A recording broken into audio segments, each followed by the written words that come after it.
Hey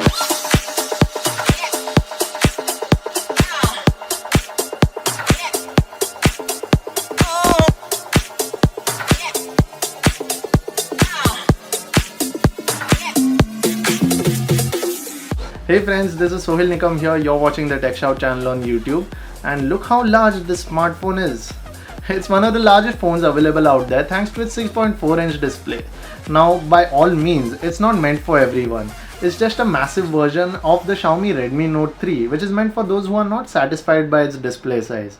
And when you look at it that way, it makes more sense, especially given its Rs 13,999 price tag. So let's take an in-depth look at this large plank, which is also called the Xiaomi Mi Max.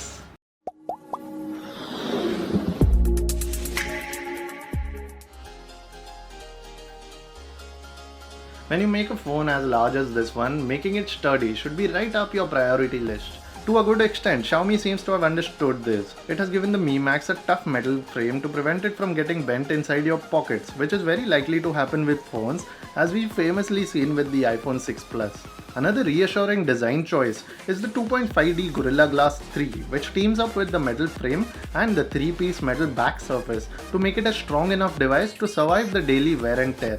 That being said, the Mi Max fit into my jean pocket easily, but on the odd day that I was wearing trousers, it was very uncomfortable to carry it. It kept slipping out of my pocket while trying to sit down. Here's how the Mi Max looks alongside the Samsung Galaxy A9 Pro, which has a 6-inch display on it. Despite its smaller footprint, Samsung's handset is definitely heavier than Xiaomi's. The Mi Max may be a very large device, but it's surprisingly light. However, that doesn't stop it from being uncomfortable at times. During very long hours of usage, I often found this part of my palm to start paining. So that's one compromise you should be willing to make. The placement of the volume and power buttons is very precise, but the same cannot be said about the fingerprint scanner. You really have to stretch your finger to get to it. The other design highlights of the Mi Max include an adaptive brightness sensor, an IR blaster, a bottom firing speaker, and illuminated capacitive keys. Whether the design of the Mi Max impresses you or not completely depends upon whether you're okay with its massive size.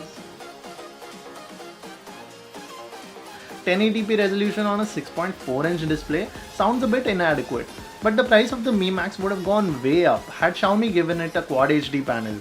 With the resolution it has at its disposal, the display of the Mi Max does a splendid job at rendering visuals. It's bright enough for easy outdoor use and is great at color reproduction.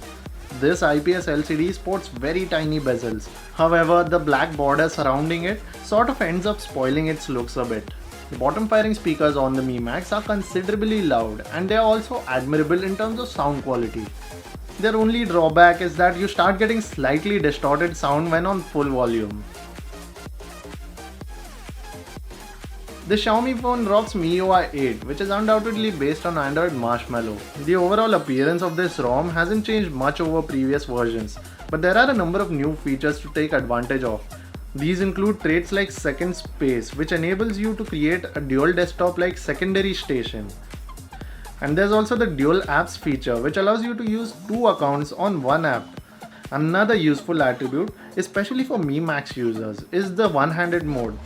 But a small catch of this mode is that despite it rendering a small display for you, the capacitive keys are still hard to reach. And there are lots of other nifty features in MIUI 8 like the quick ball and the security app.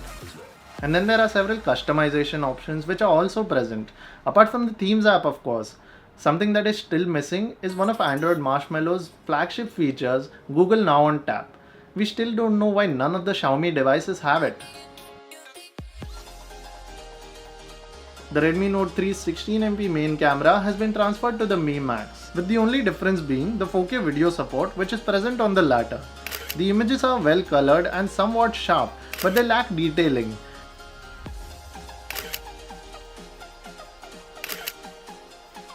The dynamic range is not impressive, but the macro shots did turn out excellent thanks to the large f2.0 lens. Low light pictures are nicely captured, as the camera adds some extra light to them to make them look better. It of course cannot keep the grain levels down, but that doesn't stop the low light shots from being attractive. With the Mi Max, you get 4K video support, which is always a plus. Again, the lack of detailing is visible in videos as well. Their overall quality, however, is good and pretty acceptable for the phone's price range. And now for selfies. In well-lit environments, this phone clicks great selfies.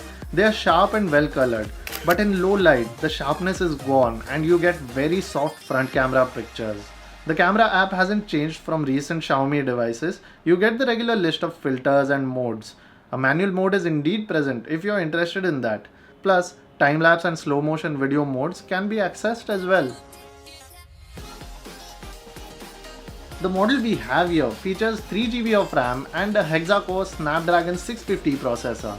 This combination allows the Mi Max to provide snappy performance in almost all its operations. I said almost because there's a slight lag to be seen when the recent apps button is pressed. Xiaomi phone users will be very familiar with this. Anyway, the apps launch fast, the animations are swift, and the gaming performance too is great. While playing high-end games over a long period, the device did heat up, but not to a serious extent. The fingerprint scanner on the back of this handset is very quick with its response. It wasn't as fast as the one on the OnePlus 3, but this small difference does not affect the experience in any way. And now for the most impressive aspect of the Xiaomi Mi Max, its battery life. And Xiaomi announced that it was pushing a 4850 mAh battery inside the Mi Max. I had thought that this was due to the large display eating up a lot of battery life, but that's not the case. The Mi Max has given us truly astounding battery life. We used it moderately for a span of 2 days on a single charge. Our screen on time during this period was a whopping 6 hours. Strangely enough, this phone supports quick charge, but it doesn't come with a fast charger. So you'll have to buy one yourself if you want to take advantage of this attribute. The Xiaomi Mi Max stands in a unique territory. Its 14,000 rupee price tag fetches you a fairly decent smartphone with an advantage or a disadvantage. The advantage is for the small number of people who want a 6.4-inch device for their daily video watching needs, and the disadvantage is for the people who hate large phones. For the latter, there's the Redmi Note 3, which is cheaper and offers similar specifications. So the Xiaomi Mi Max sits pretty in its niche little segment. It's a decent device with a neat display, fast performance, immensely satisfying battery life, and a slightly weak camera. We're going with 3.5 out of 5 stars.